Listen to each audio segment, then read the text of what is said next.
India को दौड़े पर सुने। तो हमास और इजराइल के बीच में एक नया वॉर फ्रंट खुल गया है, वहीं लेबनान भी इसमें शामिल होता दिखाई दे रहा है। लेकिन ग्राउंड जीरो पर सिचुएशन क्या है, सीधा रुख करेंगे निधि सिंह, भारतीय छात्रा जो कि इजराइल तेल अवीव से हमारे साथ जुड़ गई हैं।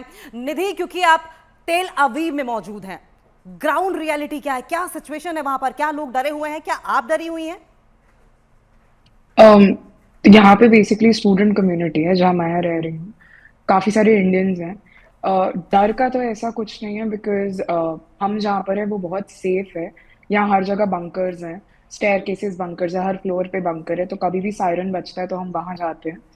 तो डर की बात तो नहीं है बिकॉज जैसे गवर्नमेंट हैंडल कर रही है, स्पेशली इंटरनेशनल लोगों के लिए जो यहाँ पे पढ़ने आए हैं या स्टूडेंट्स हम जैसे, वो काफी अच्छा है और वो across through out the city है। मैं टेलवीव में हूँ अभी, और वहाँ पे और भी लोग जो होटल्स में रह रहे हैं, इंडियंस हैं एक्सेट्रा, जो यहाँ सिर्फ ऐसे पढ़ाई करने आए हैं, घूमने आए थे, उनके लिए भी सिमिलर फैसिलिटीज है। तो अभी अ, है टेंस्ड, हमें एडवाइस किया गया है कि हम गवर्नमेंट प्रोटोकॉल्स फॉलो करें, बट उसी के साथ साथ हमें ये भी बोला गया है कि आप अपने कमरे में रहिए और मिनिमम चीज़ों के लिए बाहर आइए। बिल्कुल निधि, जिस तरीके की सिचुएशन वहां पर है, टेंशन जरूर होगी, लेकिन पैनिक होने की जरूरत नहीं है। सरकार सुनिश्चित कर रही है कि तमाम जो भारतीय छात्र वहां पर हैं वो सुरक्षित वहां पर रहे। निधि, कितने छात्र आपके साथ फिलहाल मौजूद हैं, कितने लोगों से आपका संपर्क हो रहा है, सरकार की तरफ से साफ तौर पर क्या कहा जा रहा है फिलहाल सिचुएशन को देखकर? सरकार की तरफ से अभी फिलहाल यही कहा जा रहा है कि हम सारी एडवाइजरी फॉलो करें। इंडियन गवर्नमेंट ने भी एडवाइजरी नोटिस करी है, जिसमें हमें यही बोला जा रहा है कि आप अपने रूम में रहिए। जो भी पुलिस या जो भी आपको यूनिवर्सिटी बता रही है उसके हिसाब से आपको अपने कमरे में रहना है। एंड बाकी भी जितने छात्र हैं, यहाँ पे काफी सारे छात्र हैं जो इंडिया से हैं, जो पीएचडी, पोस्ट डॉक, मास्टर्स के लिए आए हुए हैं, और वो सब भी यही फॉलो कर रहे हैं जितने भी गाइडलाइंस हैं।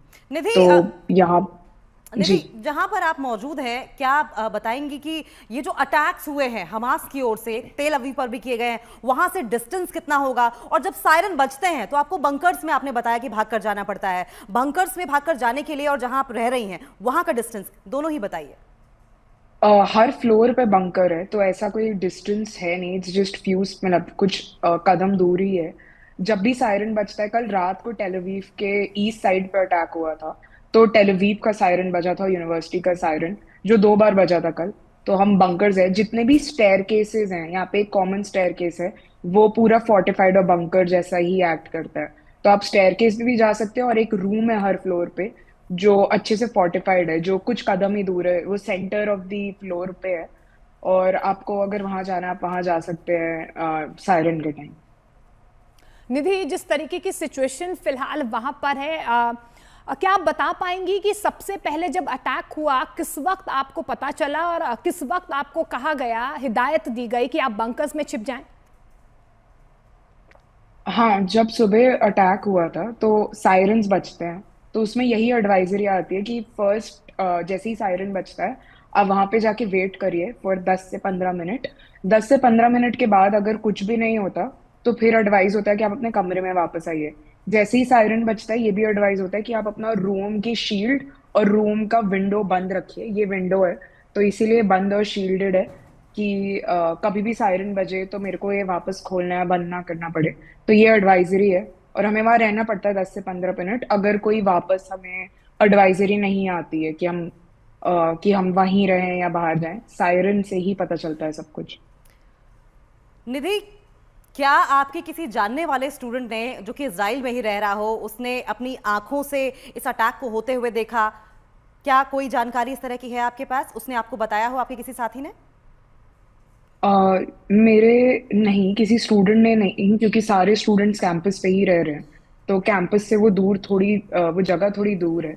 बट हाँ, एक दो लोग जो बाहर थे, जो कुछ टाइम के लिए बाहर गए और दूसरे शेल्टर्स में हैं, वो बता रहे थे कि यहाँ पे स्मोक उनको देखने को मिली कहीं कहीं जगह। बाकी उनको इतना कुछ दूर से देखने को मिला नहीं, बट स्मोक एरियाज देखने को मिले कि आसमान में काफी ज्यादा धुआं हो रहा था। तो ये सब ही देखने को, और यही छोटी छोटी वीडियोस भी शेयर हो रही हैं हर जगह। निधि, क्या फैमिली मेंबर से आपकी बातचीत हो पा रही है, संपर्क हो पा रहा है, कम्युनिकेशन हो पा रहा है?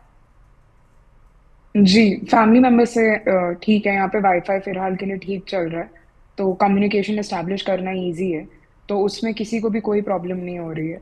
सबके फैमिली मेंबर्स सब लोग अपने अपने फैमिली से इजीली बात कर पा रहे हैं।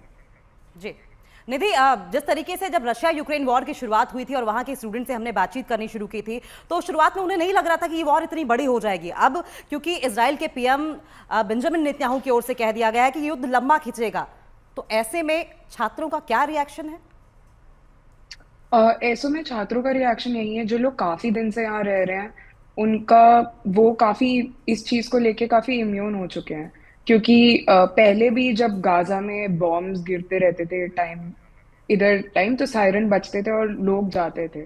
बट यही है, छात्रों का रिएक्शन यही है कि उन्हें ऐसा कोई प्रॉब्लम नहीं है, क्योंकि गवर्नमेंट जो भी है वो बेस्ट कर रही है, और यूनिवर्सिटी भी सारी की सारी यहाँ पे बहुत ख्याल रख रहे हैं अपने इंटरनेशनल स्टूडेंट्स का स्पेशली, और अपने स्टूडेंट्स का। सो छात्रों को इससे कोई प्रॉब्लम नहीं है। वो सबको बस यही बोला जा रहा है कि आप अपने रूम में रहिए और आप अपना ख्याल रखिए, बिकॉज वही है अभी नीड ऑफ द आवर। बिल्कुल निधि, तो वॉर सिचुएशन के बीच ये राहत की खबर है, तमाम जो भारतीय छात्र वहां पर हैं, आप भी अपना ख्याल रखिए और जितने भी भारतीय छात्र हैं वो अपना ख्याल रखें।